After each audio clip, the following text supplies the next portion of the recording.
Inilah keindahan di pagar bumi Nusantara, Natuna.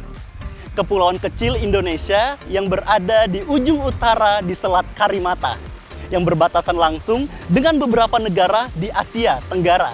Kali ini saya akan mengajak teman-teman untuk menyaksikan pesona indahnya Geopark Nusantara serta inovasi dan potensi yang berada di dalamnya. Sungguh indah si dua rupa, kisah bertutur di dalam mada. Dari Natuna kami menyapa Laut Sakti Rantau Bertuah.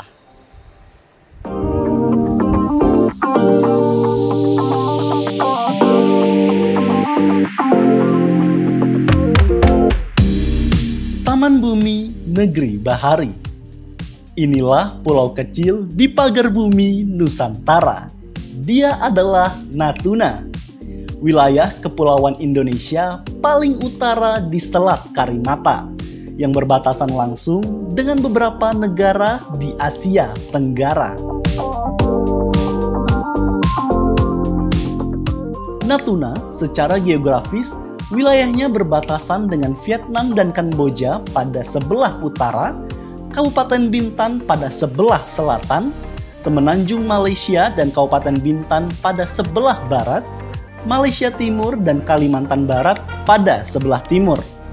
Berkat posisinya juga daerah berjuluk Laut Sakti Rantau Bertuah ini di masa lampau menjadi tempat berlabuh para penjajah dunia dari berbagai generasi dan dinasti. Berdasarkan kondisi fisiknya, Kabupaten Natuna merupakan tanah berbukit dan bergunung batu. Dataran rendah dan landai banyak ditemukan di pinggir pantai. Natuna sebagai wilayah geopark sudah sejak lama diketahui oleh khalayak ramai, namun baru diakui dan berhasil masuk dalam daftar geopark nasional pada tahun 2018 lalu. Geopark merupakan sebuah konsep manajemen pengembangan suatu kawasan secara berkelanjutan yang memadu serasikan tiga keanekaragaman alam, yaitu geologi atau geodiversity, keragaman hayati atau biodiversity, dan kebudayaan yang melekat di dalamnya atau cultural diversity. Setidaknya ada 9 geoset yang masuk dalam Geopark Natuna. Hal ini menjadikan potensi wisata di wilayah Natuna sangat luar biasa. Saat ini Natuna terus melanjutkan program yang didukung oleh lintas sektoral pemerintahan untuk memberikan sosialisasi, kajian-kajian, dan berbagai rekomendasi secara administrasi dan teknis kawasan Natuna agar dapat diakui masuk dalam UNESCO Global Park. Tak hanya soal wisata, dengan diakui Geopark Natuna sebagai bagian dari UNESCO Global Geopark, masyarakat dunia akan melihat Natuna sebagai satu kesatuan yang tak terpisahkan dari negara Republik Indonesia.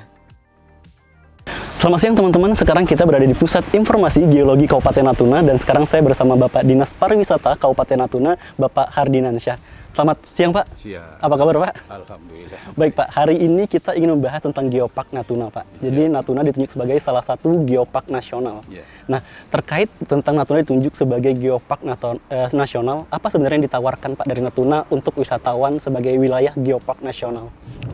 Jadi kita ditetapkan sebagai kawasan geopark nasional Natuna itu pada tanggal 29 November 2018 yang lalu.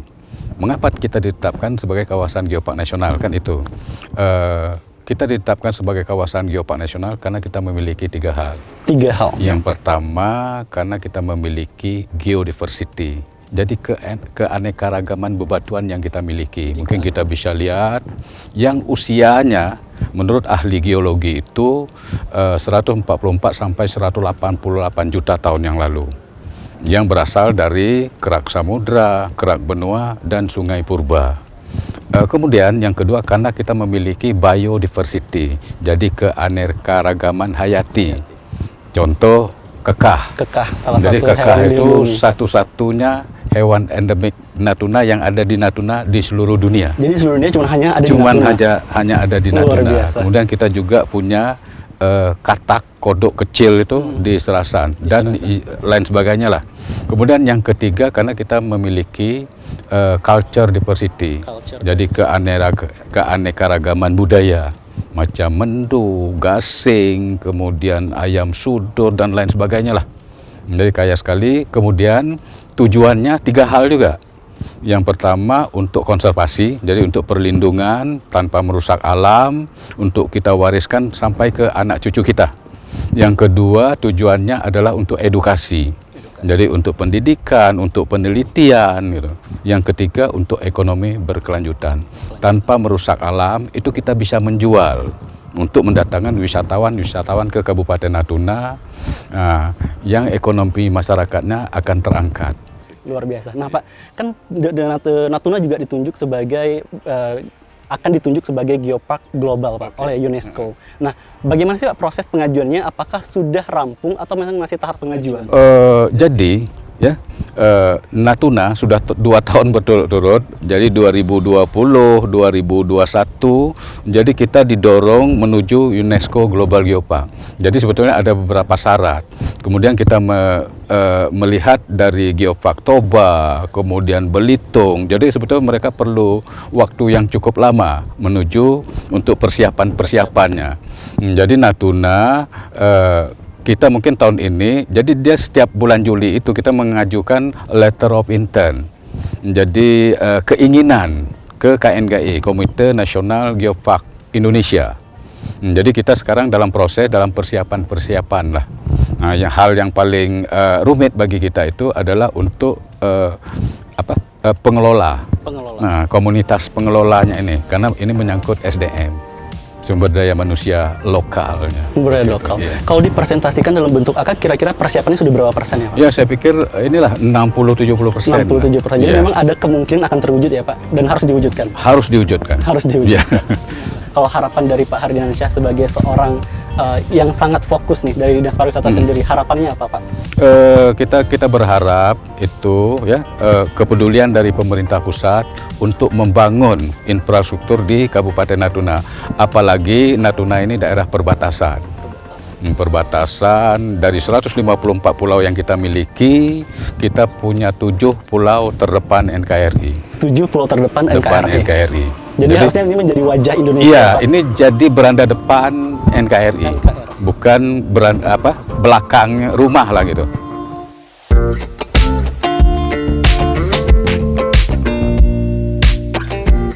Salah satu situs yang akan kami kunjungi ialah Geosite Geopark Batu Kasa yang terletak di Desa Cemaga Utara. Lokasi ini menyajikan spot indah dan menggoda di setiap sisi. Berjarak 25 km, butuh sekitar 45 menit berkendara dari kota Ranai untuk menjangkaunya. Nah, pemirsa, sekarang kita berada di Batu Kasa, salah satu geosite geopark yang ditentukan oleh pemerintah pusat sebagai salah satu warisan geologi tertua di Indonesia. Nah, diketahui bahwa batu yang sedang saya pijak ini, ataupun teman-teman bisa lihat ke belakang, dan sekeliling dari pantai Batu Kasa ini terdapat batu yang berusia lebih dari 180 juta tahun. Dan inilah Pantai Kasa. Kita bisa lihat teman-teman, sekelilingnya adalah hamparan batu dari ujung kiri saya sejauh mata memandang sampai ke ujung kanan jauh mata memandang, teman-teman dapat melihat keindahan batu dengan umur ratusan jutaan tahun. Tiba di sana, suguhan pemandangan berbatu granit raksasa tampak serasi dengan laut biru dan hijaunya pepohonan kelapa. Ialah Abdillah yang menjadi perintis tempat nan eksotis. Melihat potensi yang ada, bukit batu penuh ilalang ia tempa menjadi pantai bak oase berpasir putih yang halus dan bersih. Baik teman-teman, sekarang kita berada di salah satu geosite yang ditetapkan oleh UNESCO, yaitu Batu Kasa. Dan sekarang kita sudah bersama Bapak Abdillah, salah satu penggiat pariwisata dan perintis dibentuknya pariwisata Batu Kasa. Selamat siang Pak, apa kabar? Kita kan jalan-jalan boleh ya Pak? Iya, boleh. Boleh perkenalkan diri dulu Pak, sebelum kita ngobrol tentang Batu Kasa. Saya Abdillah, ya. Batu Kasa ini mulai dibuka itu pada tahun 2004 yang lalu. 2004 ya Pak, dari mulai dibentuk tahun 2004. Nah, itu latar belakang dibentuknya Batu Kasa itu asal mulanya gimana ya Pak? Begini, Saya ada latar belakang owner tour di Jogja. Oh, jadi latar belakangnya Bapak Iya. memang adalah seorang tour guide ya Pak? Iya, tour. Jadi di sini saya mau bawa turis-turis saya itu ke Batu Kasa ini. Ke Batu Kasa. Ke Batu Kasa. Kebetulan Natuna itu belum ada objek wisata yang bisa kita jual Waktu itu. waktu itu. Jadi saya buka lah, ini waktu buka pertama ini masih semak, Jadi ini memang berarti masih hutan dan belum dikelola sama sekali. belum dikelola karena dianggap nilai ekonomisnya tidak Tidak ada. menguntungkan. Tidak gitu menguntungkan. Jadi memang waktu itu ini memang belum bentuk spotnya belum seperti ini ya Pak? Belum seperti ini. Jadi dulu semak, jadi ada kayu-kayan itu kita tebas, kemudian ada yang kita gali, kemudian kita ganti dengan rumput-rumput. Ini rumput Jepang ini kita tanam ini. Oh, jadi rumput ini belakang ini memang ditanam ya Pak? Ditanam. Kita memilih Batu Kasa ini untuk objek wisata yang kita kelola untuk Natuna gitu. Nah kan Pak, dulu ini hutan gitu Pak. Bapak terpikir kenapa ini dipilih, apa yang paling menonjol waktu itu Pak? Kan dulu hutan gitu, belum ada dikelola sama sekali. Kenapa dipilih lokasi di sini? Ya, yang saya pilih ini pertama kawasannya nih antara bentang Laut ya? lautnya ini. Bentang pantai. Ini pantainya memang sudah ada dulu? Ya, ini tidak terlalu besar. Oh. Jadi kalau kita buka usaha wisata untuk anak-anak mandi itu tidak terlalu luas ini untuk dikontrol. Kemudian di sana ada Tanjung Batu, batu granit. Di sini Tanjung Batu juga. Jadi batu yang ini memang bentuk alami, tidak ada perubahan ya Pak? Dari Tidak ada pertama perubahan. kali. Jadi memang Ya. begini dari awal. Iya, betul. Begitu. Nah, kalau dari Batu Kasa sendiri Pak, tadi kan Batu Kasa dulunya hanyalah hutan, kemudian dikelola jadi sekarang. Apa sih nilai jual yang membedakan Batu Kasa dengan tempat yang lain Pak? Ya. Kita mesti menawarkan di Batu Kasa ini adalah tingkat kebersihannya. Kebersihan. Ya, misalnya ini tidak ada laut itu terlalu bersih pantainya. Jadi kita memang setiap Sabtu, Minggu, sebelum Sabtu Minggu, hari Jumat itu lokasinya sudah kita bersihkan dulu.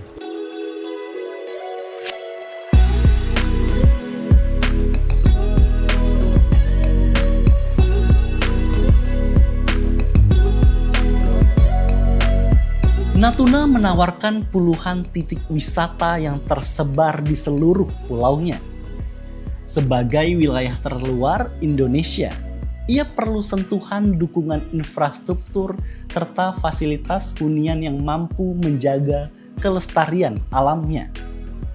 Mengemban gelar Geopark, pengembangan Natuna wajib berpilar pada aspek konservasi, edukasi, pemberdayaan masyarakat, dan pertumbuhan nilai ekonomi lokal maupun geowisata. Hal ini yang dilakukan oleh Natuna Dive Resort yang turut mengembangkan wilayah sekitar situs Geopark Alifstone. Berkat pembangunan berwawasan lingkungan yang mengedepankan kepekaan ekologis serta kemauan melestarikan alam, membuahkan penghargaan sebagai karya arsitektur terbaik 2021 versi Ikatan Arsitek Indonesia. Natuna Dive Resort dinilai mampu menggabungkan aspek bangunan secara fisik tanpa merusak kontur alam, serta menjaga kelestarian landscape di dalamnya. Mungkin kita bisa mulai dari pertanyaan, bagaimana sih Pak ide atau gagasan awal dibentuknya Natuna Dive Resort mungkin Pak? Pertama ownernya Pak Bobby Rosano ya, main ke rencananya juga mau bikin resort, tapi pilihannya ke Natuna Resort karena alamnya itu unik, ada batu ya, batu umur ratusan tahun, terus pantainya juga bagus. Nah di sini juga masyarakatnya ramah menerima pendatang gitu. Ya, kita bersahabat dengan alam ya, kita nggak merusak alam dan kita membangun sesuai dengan material yang ada di sini. Material yang ada, jadi memang dibangun pusat wisata yang sesuai dengan potensi alamnya tapi tanpa merusak alam. Ya. Begitu ya Pak. Nah ini konsepnya adalah eco-friendly resort Pak, yang tahun 2021 mendapat penghargaan dari Ikatan Arsitek Indonesia. Ya itu penghargaan dalam bidang apa ya? Boleh diceritakan Pak? Kita penghargaan dalam bidang ramah lingkungan dan konsep bangunannya juga ya, terus dengan konsep alamnya juga gitu. Dan seperti Bapak ketahui, material dari bangunan kita ini semuanya itu dari material alam di sini. Jadi memang dari alam di dari sini. kayu-kayu di sini. Dari kayunya memang memanfaatkan potensi yang ada di sini. Yang kedua, kita bersahabat dengan alam. Kita menyatu dengan alam. Kita tidak merusak alam. Batu-batu kita biarin aja seperti semulanya. Jadi kalau kita bangun jalan, kita menghindari batu. Nah, kita juga tidak merusak batu-batu di sini. Kita asli pure bangunan di sini tidak merusak, dengan bersahabat dengan alam, dengan lingkungan. Kan ini kita tahu bahwa ini first econ friendly resort gitu Pak. Bagaimana kita bicara soal sumber daya? Nah kalau sumber daya sendiri bagaimana Pak? Kita ngambil sumber daya di sini. Jadi keberadaan resort kita ini menguntungkan bagi masyarakat sekitarnya. Kita ambil SDM-nya, pegawainya di sekitar resort ini semuanya. Termasuk makanan. Jadi kita juga memberikan UKM di sini. Nah Pak, tentu membangun pariwisata di Natuna itu punya tantangan luar biasa. Gitu. Nah kalau dari Bapak sendiri dari awal merintis gitu, apa sih Pak tantangan terbesar dalam membangun dive resort ini sendiri? Tantangan pertamanya sih harga tiket ya. Harga tiket. Kalau kita sekarang ini belum bisa mengharapkan tamu dari para wisata, dari turis belum bisa, apalagi dalam keadaan COVID gini. Terus yang kedua harga tiketnya. Harga tiketnya terlalu mahal Pak. Terlalu mahal di Natuna ini. Jadi kalau harga tiketnya sekitar di bawah sekitar 800 dari Batam aja. Itu sudah sangat mendukung ya Pak? Itu pariwisata pasti datang di sini. Jadi masalah utamanya memang accessibility Mas ya Pak? Masih bagaimana orang-orang menjangkau Natuna sendiri itu masih sangat mahal. Iya. Pengembangan Natuna sebagai wilayah strategis terus digulirkan, baik oleh pemerintah pusat maupun daerah. Salah satu langkah nyata ialah dengan konsep memerdekakan sinyal bagi masyarakat di wilayah tertinggal, terdepan, terluar atau dikenal dengan 3T. Melalui program Palaparing Barat yang melintas di Natuna, menjadi pematik pembangunan ekonomi dan tercipta ekosistem digital di daerah non-komersil di Indonesia dapat terwujud. Nah pemirsa, sekarang kita berada di lokasi NOC Palaparing Barat di Natuna dan sekarang kita bersama Mas Ilyas. Mungkin boleh ceritakan dulu Mas, Palaparing Barat di Natuna itu hadirnya di tahun berapa atau mungkin latar belakangnya seperti apa? Palaparing Barat itu hadirnya operasi pertamanya tahun 2018. 2018. Dulu itu pembangunannya itu sekitar 2016-2017, tapi mulai operasinya tahun 2018. Ya. Nah, kalau kita tarik ke belakang nih Mas, sebelum Palaparing hadir ke Kabupaten Natuna itu kondisi Natuna seperti apa Mas? Kondisi Natuna itu memang dulu sebelum ada Palaparing Barat itu masyarakat Natuna itu menggunakan jaringan 3G. Dulu tuh sempat kita di pelosok ini, namanya pelosok, pulau terpencil gitu, tidak bisa menikmati 4G yang sudah ada duluan di kota-kota besar. Gitu. Jadi memang di Kota Bunguran Timur sendiri memang belum ada Belum ada waktu itu. Jadi kita belum merasakan gimana sih kecepatan 4G ini gitu. Jadi setelah masuknya Palaparing Barat, masyarakat Natuna baru bisa ngerasakan yang namanya jaringan 4G gitu. Dengan adanya Palaparing Barat itu masyarakat Natuna sudah bisa menikmati 4G, terus menikmati kecepatan 4G, terus anak-anak sekolah mengerjakan tugas lebih gampang. Terus kemarin kan sempat ada sekolah dari rumah gitu. Jadi otomatis semua kegiatan sekolah melalui daring gitu. Jadi dengan adanya 4G koneksi lebih lancar gitu. Jadi masyarakat pihak dari anak sekolah itu lebih gampang dalam mengakses. Jadi memang keadaan Palaparing Barat sangat membantu anak-anak untuk belajar dari rumah. Ya, betul. Dan tentunya sektor lainnya dari ekonomi ataupun kemajuan digital lainnya.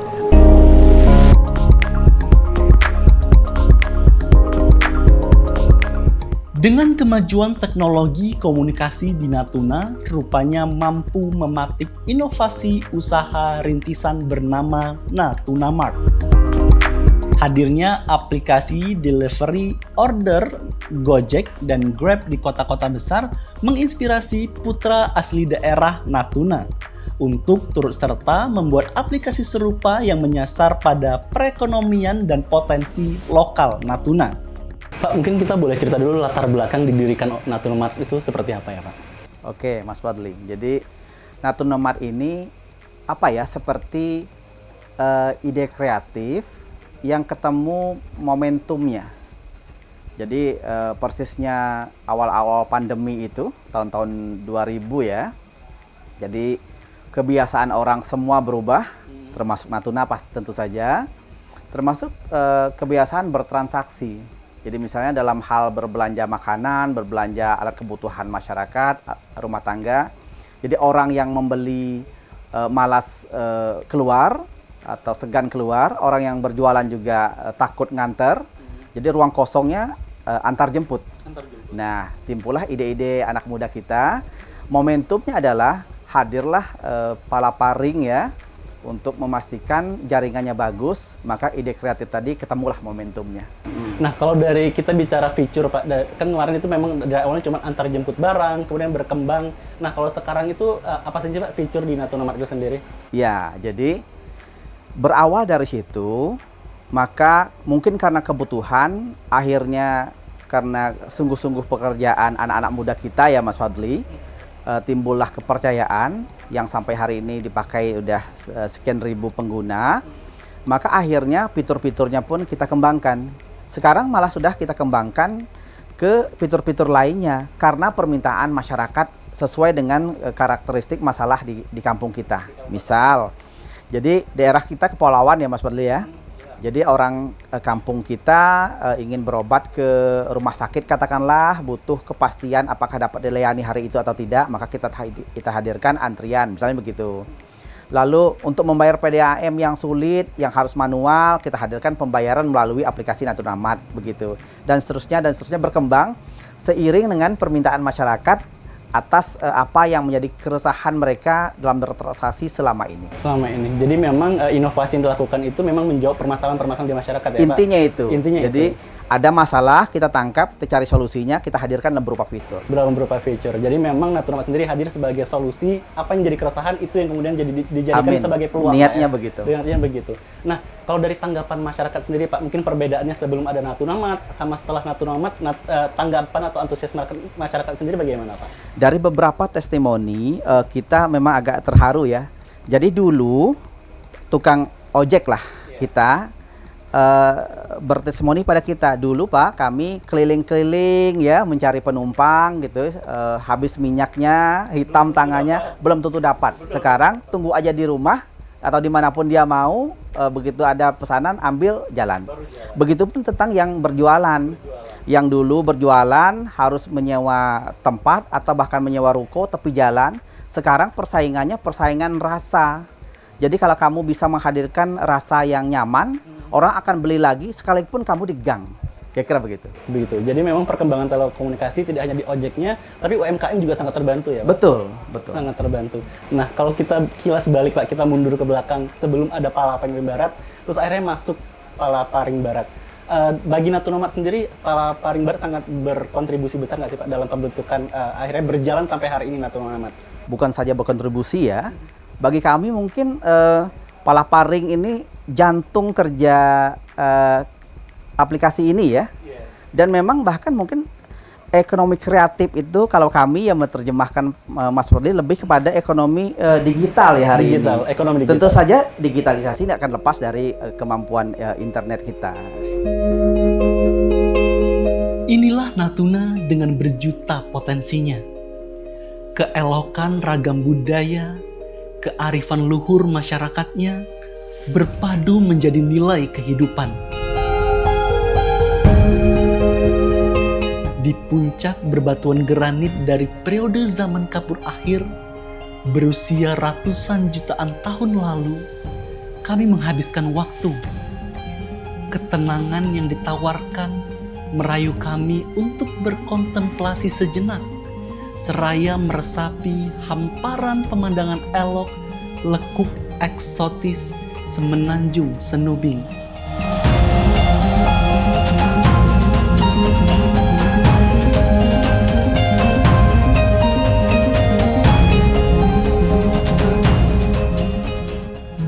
melepas pandangan. Tampak geosite Pulau Senoa menyapa dari seberang, yang dipisahkan lautan biru tenang. Tak heran jika Natuna mendapatkan julukan Taman Surga yang jatuh ke bumi.